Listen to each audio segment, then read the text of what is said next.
Motivation doesn't change your life, action does. And I learned this the hard way. Hi, my name's John. Welcome back to my channel.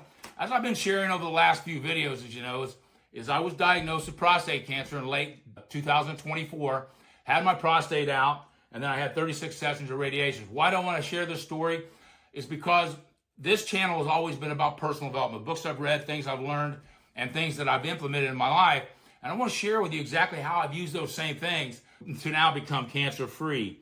One of the first things I would say, and I learned this late in life, I'm 66 now, is how important it is to keep the promises you make to yourself.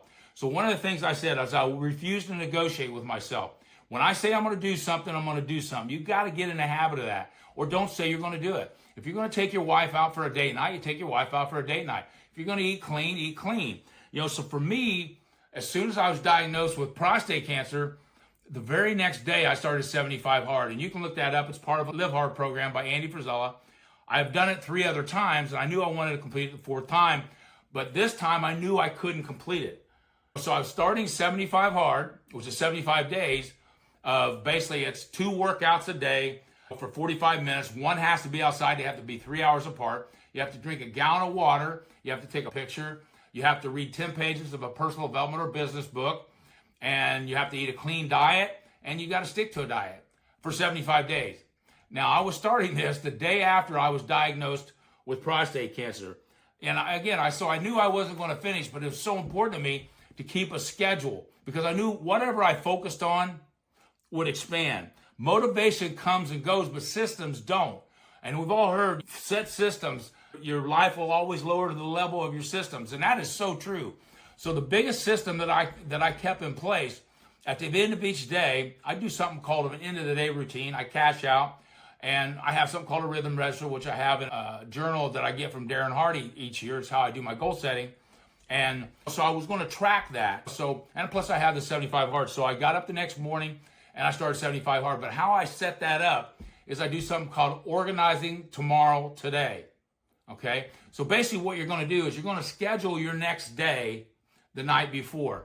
And I'm going to tell you a reason for this here in just a second. So what I do is I sit down, I cash out for the day on my rhythm register. Did I do the things I said I was going to do? Like I said in the main point, did I keep the promise I made to myself? These are the things I'm checking off. Yeah, I did that, I did that, I did that. So important. So I'm tracking myself so I can't let myself off the hook. And then after I do that, I sit down and I write down the 3 most important things I need to do tomorrow. And then identify which one of those is a must. No matter what, I'm not going home until this is done. Okay? And then I put the second one in order, and the third one, I schedule those. But I go ahead and fully schedule my entire calendar, then I lock it in. And then, because if you decide actions first, motivations actually come after action. A lot of people think it's different than that. Motivation doesn't come first. I'm sitting here, I'm trying to get motivated. Well, that's kind of crazy. You want to go take the action, and then the motivation will kick in. So I pre-decided everything I was going to do. And I did something what I call is lock my calendar. And then my ultimate goal was to be 100% compliant. Because here's what happens. I schedule my day to day. Well, then in the morning I get up. I'm not emotionally attached to that schedule anymore. So I'm trying to change it. I don't want to do that hard thing because the night before, man, I'm going to do these things tomorrow. And they're very hard. I try to make sure I do the hardest thing first. So when I wake up, I didn't want to give myself a reason to negotiate with myself. So I got up at 4 a.m. just like I did before the diagnosis, and I just followed the plan. I followed the plan. I did all the 75 Hard activities, and at the end of the day, again, I cashed out and I did it for the next day. On bad days, I didn't focus so much on just winning the day. I focused on not quitting. The worst thing about 75 Hard, it gets really, really tough, and I didn't allow myself to quit.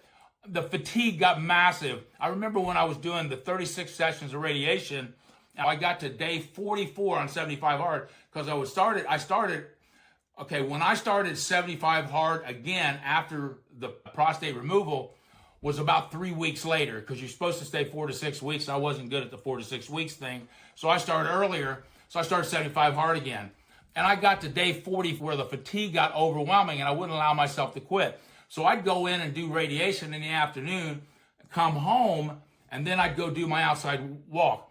I got to a point it was just impossible, but I was in the best shape of my life. So on bad days, just win the day. Don't quit. But I got to day 44. And so if you like this video, make sure you check the video out, the next video on the screen, because I'm going to show you exactly how I've used personal development to get through all the adversity that I've went through. And I hope you guys go out and have a great day.